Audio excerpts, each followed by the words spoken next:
sehat fisik tak, mental tak, sosial tak sebelum menikah. Tidak hanya bebas dari penyakit atau cacat, tapi harus sehat ki reproduksi tak, kesehatan reproduksi. Karena menikah ki itu reproduksi, kembali produksi memproduksi. Menikah ki makin memproduksi. Jadi alat reproduksi itu harus sehat, harus diperhatikan kesehatannya. Kenapa sampai calon pengantin harus tahu tentang kesehatan reproduksi? Kenapa? Kalau tidak salah dengar tadi Pak Kuat bilang barusan ada penyuluhan begini. Barusan. Kami berharap mudah-mudahan ini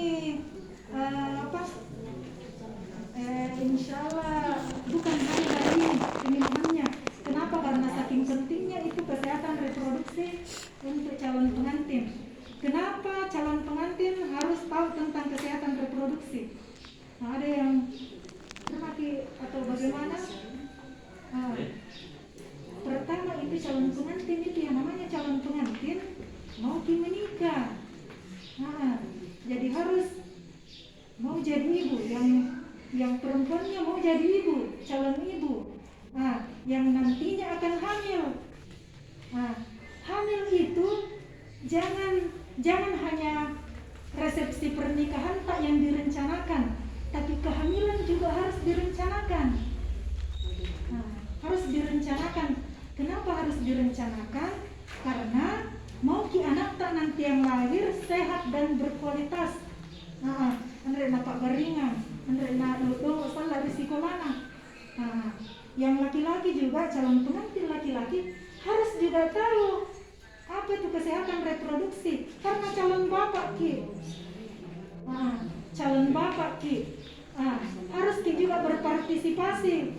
Maksudnya berpartisipasi di sini bukan hanya istri tadi yang rencanakan kehamilan, kita juga sebagai suaminya. Itu tadi disampaikan. Kalau cerita-cerita apa bisa di tempat tidur. Kalau sudah menikah tak, bagaimana ini?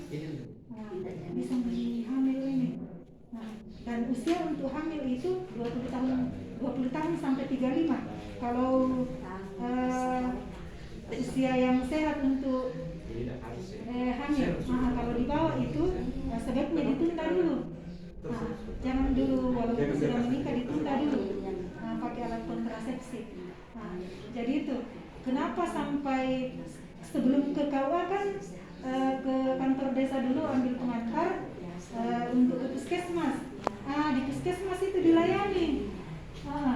dilayani mulai dari bagian pendaftaran, masuk di Polikalya, di ruangannya bidan.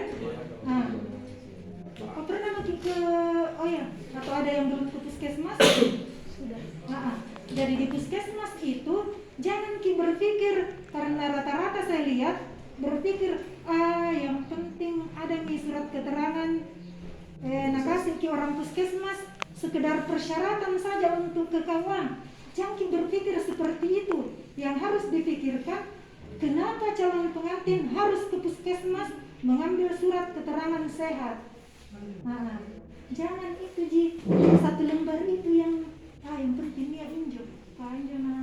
Di KUA katalah bajuan injok. Kenapa sampai harus ke puskesmas? Di puskesmas itu yang pernah ke puskesmas, kalau masuk itu di ruangannya ditensi ki. Ditanya dulu umurnya berapa. Umurnya berapa, terus ditensi ki, mau ditahu tekanan darah tak, ditimbang ki, mau ditahu berat badan tak. Karena itu berat badan ada itu rumusnya, berat badan yang ideal itu seperti apa. Yang penting ditimbang. Ditimbang ki, diukur tinggi badan tak. Mau ditahu itu tinggi badan tak sesuai dengan tinggi badan dan berat badan. Ada namanya IMT, indeks massa tubuh. Mau ditahu normal dia berat badannya. Terus diperiksa lingkar lengan atas tak di sini tak? Diperiksa lingkar lengan atas. Jadi kalau ada dengar bilang sudah diperiksa lila tak? Lila itu singkatan lingkar lengan atas.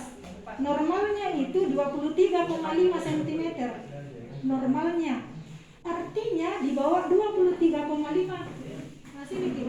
Baca dokumen itu kapan ini kodong kapan didata. Iya. Yang itu. Kenapa itu perempuan di belakang? Perdagangan nih, perdagangan. Iya. Harus perdagangan supaya